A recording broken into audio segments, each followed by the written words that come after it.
I found that nothing in life is worthwhile unless you take risks. Nothing. Nelson Mandela said, "There is no passion to be found playing small and settling for a life that's less than the one you're capable of living." Now, I'm sure in your experiences in school and applying to college and picking your major and deciding what you want to do with life, I'm sure people have told you to make sure you have something to fall back on. Make sure you got something to fall back on, honey. But I never understood that concept, having something to fall back on. If I'm going to fall, I don't want to fall back on anything except my faith.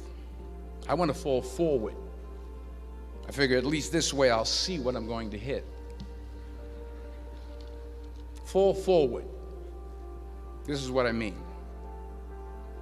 Reggie Jackson struck out 2,600 times in his career, the most in the history of baseball. But you don't hear about the strikeouts. People remember the home runs.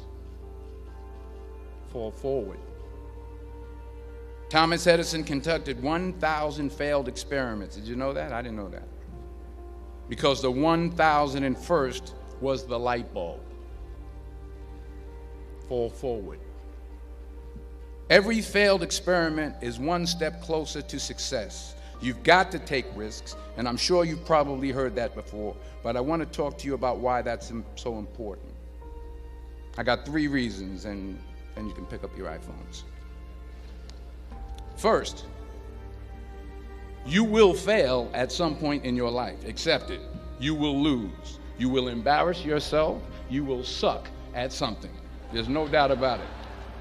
And I know that's probably not a traditional message for a graduation ceremony, but hey, I'm telling you, embrace it, because it's inevitable. And I should know. In the acting business, you fail all the time. Early on in my career, I auditioned for Broadway. Perfect role for me, I thought, except for the fact that I can't sing. So I'm in the wings, I'm about to go on stage, but the guy in front of me, he's singing like Pavarotti. He's just on and he's just going on and on and on, and I'm just shrinking. I'm getting smaller and smaller. So they say, "Oh, thank you very much, and you'll be hearing from us." So I come out with my little sheet music, and it was Just My Imagination by the Temptations. That's what I came up with. So I hand it to the accompanist, and she looks at it and looks at me and looks out at the director and was like, "All right." So I start, like, I'm going to sing. I'm like, "It's just my imagination once again, and they're coming away with me." And they're not saying anything, so I'm thinking I'm getting better. So I just start getting into it. It was just my imagination. Running. They say, "Oh, yeah, thank you very much, Mr. Washington. Thank you."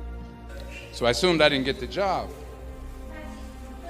But the next part of the audition, he called me back. The next part of the audition is the acting part of the audition. So I'm like, hey, okay, maybe I can't sing, but I know I can act.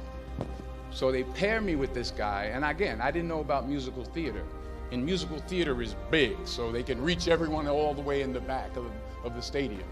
And I'm more from a realistic, naturalistic kind of acting where you actually talk to the person next to you.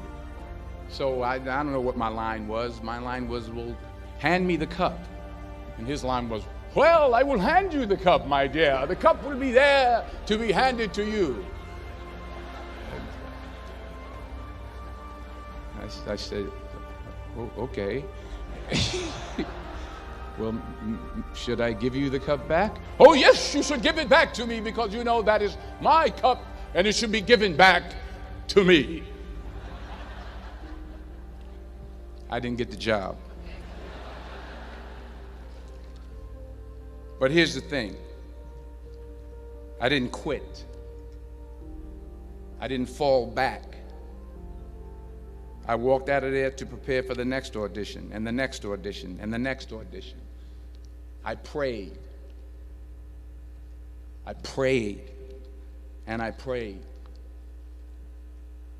But I continued to fail and fail and fail. But it didn't matter, because you know what? There's an old saying, you hang around the barbershop long enough, sooner or later you're going to get a haircut. So you will catch a break, and I did catch a break.